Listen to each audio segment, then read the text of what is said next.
Nehemia pasal 13. Kesetiaan Nehemia kepada hukum.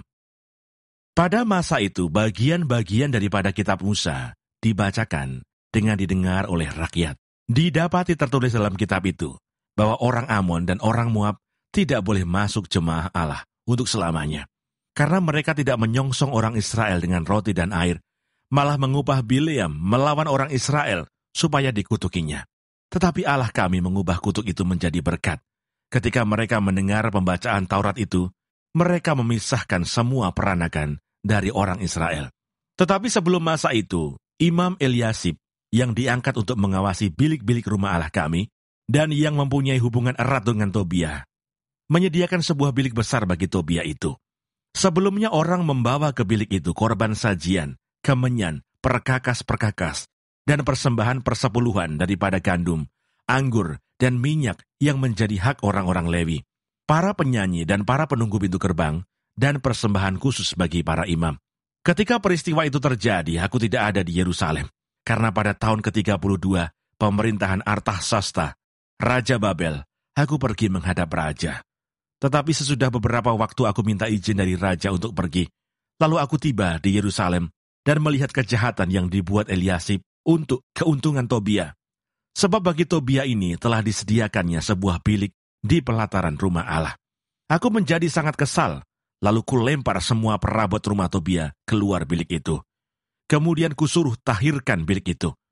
Sesudah itu kubawa kembali ke sana perkakas-perkakas rumah Allah, korban sajian dan kemenyan. Juga kudapati bahwa sumbangan-sumbangan bagi orang-orang Lewi tidak pernah diberikan, sehingga orang-orang Lewi dan para penyanyi yang bertugas masing-masing lari ke ladangnya. Aku menyesali para penguasa, kataku. Mengapa rumah Allah dibiarkan begitu saja? Lalu kukumpulkan orang-orang Lewi itu dan kukembalikan pada tempatnya. Maka seluruh orang Yehuda membawa lagi persembahan persepuluhan daripada gandum, anggur dan minyak ke perbendaharaan. Sebagai pengawas-pengawas perbendaharaan, kuangkat Imam Selemia dan Sadok sebagai ahli kitab, dan Pedaya seorang Lewi, sedang Hanan bin Sakur bin Matanya diperbantukan kepada mereka. Karena orang-orang itu dianggap setia, mereka diserahi tugas untuk mengurus pembagian kepada saudara-saudara mereka. Ya Allahku, ingatlah kepadaku karena hal itu, dan janganlah hapuskan segala perbuatan bakti yang telah kulakukan terhadap rumah Allahku dan segala pelayanan di dalamnya.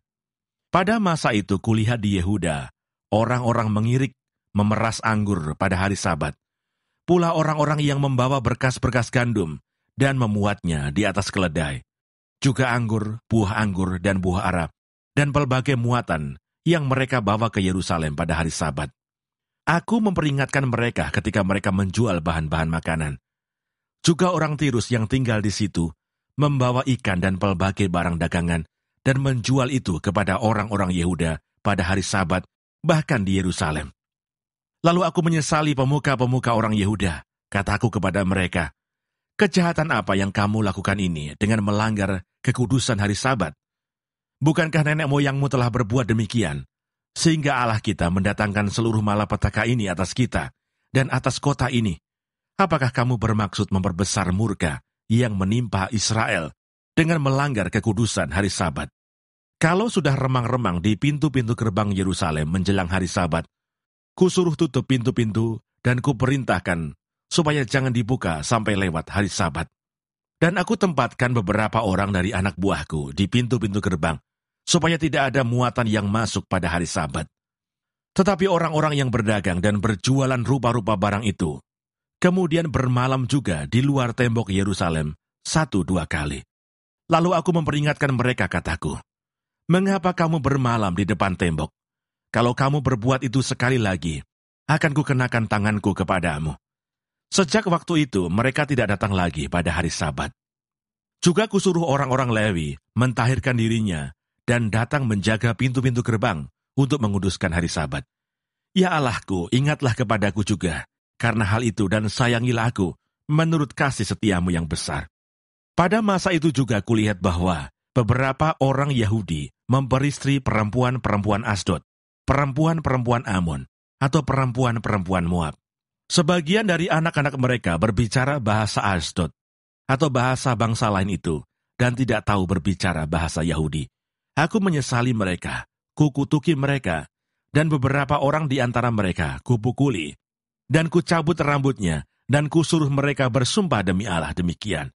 Jangan sekali-kali kamu serahkan anak-anak perempuanmu kepada anak-anak lelaki mereka, atau mengambil anak-anak perempuan mereka menjadi istri untuk anak-anak lelakimu, atau untuk dirimu sendiri. Bukankah Salomo Raja Israel telah berbuat dosa karena hal semacam itu? Walaupun di antara begitu banyak bangsa, tidak ada seorang raja seperti dia yang dikasihi Allahnya dan diangkat oleh Allah itu menjadi raja seluruh Israel. Namun dia pun terbawa ke dalam dosa oleh perempuan-perempuan asing itu.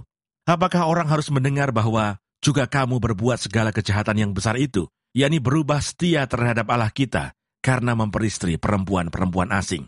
Seorang dari anak-anak Yoyada bin Eliasib imam besar itu adalah menantu Sanbalat, orang Horoni itu. Oleh sebab itu, kuusir dia daripadaku. Ya Allahku, ingatlah bagaimana mereka mencemarkan jabatan imam, serta perjanjian mengenai para imam dan orang-orang Lewi. Kutahirkan mereka dari segala sesuatu yang asing, dan kutetapkan tugas-tugas untuk para imam dan orang-orang Lewi, masing-masing dalam bidang pekerjaannya. Pula kutetapkan suatu cara untuk menyediakan kayu api pada waktu-waktu tertentu, dan untuk hasil-hasil yang pertama. Ya Allahku, ingatlah kepadaku, demi kesejahteraanku.